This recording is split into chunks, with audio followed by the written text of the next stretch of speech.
Everyone, welcome back to my channel beauty tips by Sharmistha. আজকের makeup লুকটা দেখতে পাচ্ছ একটু অন্য টাইপের, যারা এরকম টাইপের মেকআপ করতে ভীষণভাবে পছন্দ করো, সাবেকিয়ানার মতো।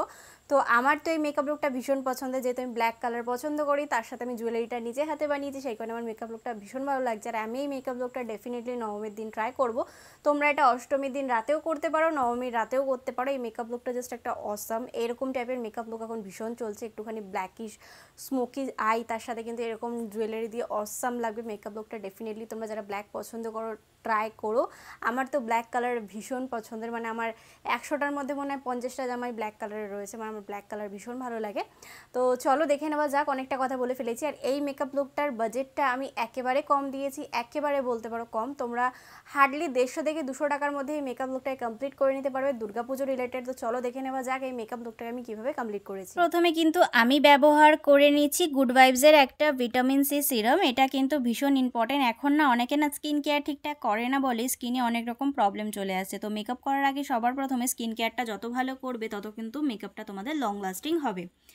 তারপরে আমি চলে যাচ্ছি ফক্সিলেটেড একটা ময়শ্চারাইজার। এটা জাস্ট অসাম একটা ময়শ্চারাইজার। যারা মেকআপ করো বা পুজো রিলেটেড মেকআপ করছো বা কিছু একটা কিনতে চাইছো ময়শ্চারাইজার হিসাবে, তোমরা এটা ট্রাই করতে পারো। সেন্সিটিভ, ড্রাই, কম্বিনেশন, অয়েলি সব রকম স্কিন টাইপে জাস্ট দুর্দান্ত কাজ হচ্ছে, আমার তো ভীষণ পছন্দের। তারপরে আমি চলে গেলাম হলো প্রাইমারের দিকে। আজকে প্রাইমারের জন্য আমি নিয়েছিলাম হলো এনভাইবের একটা প্রাইমার, যেটা বাজেট অনুযায়ী আমার তো ভালোই লেগেছে এবং পিগমেন্টেশনও অনেকটা ভালো। তারপরে যথারীতি চলে যাচ্ছি আমার আইব্রো ফিল করার দিকে। আইব্রো ফিল করার জন্য আজকে আমি একটা মার্সের প্যালেট নিয়েছিলাম, সেখান দিয়ে একটা ব্রাউন কালার নিয়ে আমার আইব্রোটাকে ভালো করে ড্র করে নিচ্ছি। আইব্রো ড্র করলে কিন্তু ফেসের মধ্যে অনেকটা চেঞ্জ দেখা যায়। আর তারপরে কিন্তু আইব্রোটায় যাতে একেবারে ন্যাচারাল দেখায় সেই কারণে কিন্তু কভার আপ করছি। এক্সট্রা হেয়ার থাকলে সেটাও কিন্তু কভার আপ হয়ে যাবে। দুর্গাপুজোয় সবার আইব্রোই ঠিকঠাকই থাকবে, এক্সট্রা হেয়ার থাকবে না। তাও আমি কনসিলার ব্যবহার করছি যাতে আমার আইব্রোটা একেবারে ন্যাচারাল দেখায়। আমি ফাউন্ডেশনের বেসগুলো খুবই লাইট রাখছি দুর্গাপুজো রিলেটেড, কারণ আমি হেভি বেস দেওয়া কোনো মেকআপ দুর্গাপুজোতেও করবো না। আর আমি চাইছি তোমরা যারা করছো তারা করো না, কারণ হেভি কভারেজ দেওয়া ফাউন্ডেশন ব্যবহার করলে যদি তোমরা প্যান্ডেল হপিং করো, যখন প্রচণ্ড ঘাম হবে তখন কিন্তু সেগুলো কেকি হয়ে যাওয়ার চান্স থাকে। তো সেই কারণে আমি একটু লাইট ওয়েট ব্যবহার করছি, যেমন সিসি ক্রিম, বিবি ক্রিম দিয়েও তোমরা কিন্তু মেকআপ করতে পারো দুর্গাপুজোর জন্য বেস্ট। আমার তো মনে হয়, তোমাদের কি ওপিনিয়ন তোমরা জানিও। তারপরে চলে গেলাম কিন্তু ফেস কন্ট্রোরিংয়ের দিকে। প্রথমে নাকটাকে কন্ট্রোরিং করছি। তোমরা তো জানোই আমার নাকটা যেহেতু একটু ছোটো, সেই কারণে কিন্তু নাকটাকে কন্ট্রোরিং করতেই হয়। তার জন্য নিয়েছিলাম সুইস বিউটির একটা রোল অন। আর আজকে ব্লাশারের জন্য আমি একটা ওয়াট কালার নিয়েছিলাম, যেটার কালার ছিল হালকা পিঙ্কিশ, যেটা আমার স্কিন টোনে খুব একটা ভালোভাবে যাচ্ছিল না। তাও আমি যেহেতু নতুন কিনেছি ভাবলাম অ্যাপ্লিকেশন করি, নষ্ট করে তো লাভ নেই। এটার প্রাইসও তোমরা 90 থেকে 60 টাকার মধ্যে পেয়ে যাবে। এটা কিন্তু ডাস্কি স্কিন টোনের জন্য অনেকটা ভালো কালার, আমার স্কিনে খুব একটা সুটেবল হয়নি। তারপরে যথারীতি আমি ব্লেন্ডিং করছি। ব্লেন্ডিং ইজ মাস্ট, যত ভালো ব্লেন্ডিং মেকআপ তত ভালো। তোমরা 10 টাকার প্রোডাক্ট দিয়েও মেকআপ করতে পারো, ব্লেন্ডিং ভালোভাবে করলেই হবে। তারপরে লুজ বেকিং পাউডারের জন্য আমি নিয়েছিলাম হলো, আমার যতদূর মনে আছে এটা সুগারের ছিল। এটা আমি একটুখানি বেক করতে ছেড়ে দিলাম, যতক্ষণ আমার আই মেকআপটা করবো ততক্ষণ কিন্তু আমার যদি চোখের নিচ থেকে কোনো আইশ্যাডো ফল আউট হয় সেটা কিন্তু আমার মেকআপের কোনো রকম ক্ষতি করবে না।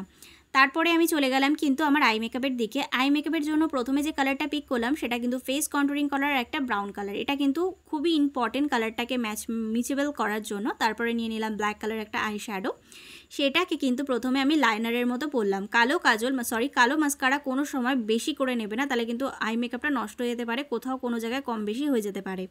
হালকা হালকা নেবে, প্রথমে লাইনারের মতো একটা লাইন ড্র করবে, আস্তে আস্তে কিন্তু ওপর দিকে উঠবে, তাহলেই কিন্তু তুমি কালো আই শ্যাডো ব্লেন্ডিং করতে পারবে, নাহলে কিন্তু কোনোটাই কম কোনোটাই বেশি হয়ে যাবে।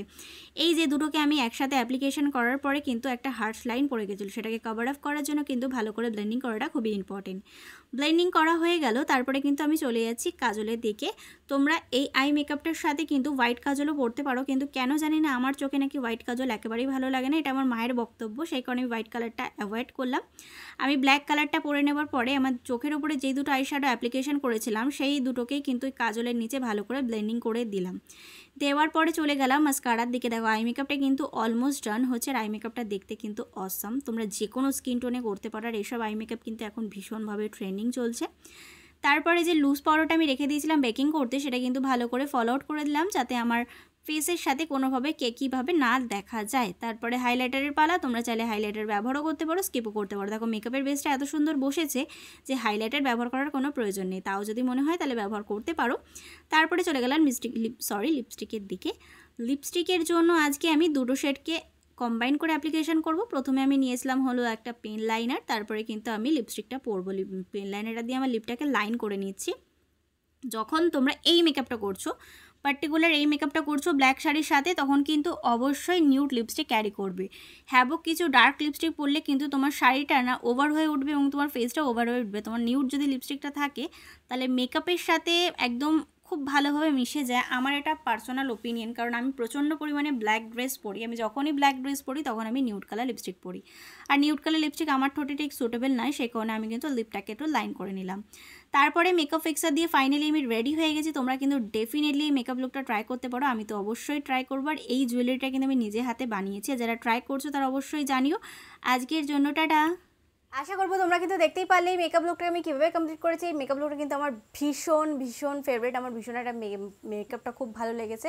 তোমরা যদি চাইছো ব্ল্যাকের উপর এরকম টাইপের শাড়ির সাথে মেকআপ করতে, ডেফিনেটলি ট্রাই করতে পারো। এই মেকআপ লুকটা একটু অন্য টাইপের, যারা একটু অন্য টাইপের সাজাতে পছন্দ করে তাদের জন্য একদম পারফেক্ট। আমার জন্য তো একদমই পারফেক্ট, আমি এরকম টাইপের সাজাতে ভীষণ পছন্দ করি। আজকের ভিডিওটিকে আমি এখানেই শেষ করছি। আশা করবো আজকের ভিডিও তোমাদের ভালো লেগে যাবে এবং কাজে লেগে যাবে। তো ভিডিওটা তোমাদের কোথাও ভালো লেগে থাকে তাহলে please like, share and subscribe to my channel. Subscribe করবে, ছোটো একটা বেল বাটন আছে ওটাকে হিট করে দিও, যাতে আমি কোনো নতুন ভিডিও দিলে সবার আগে নোটিফিকেশনটা তোমার কাছে আসতে পারে। Please subscribe to my channel. Thank you.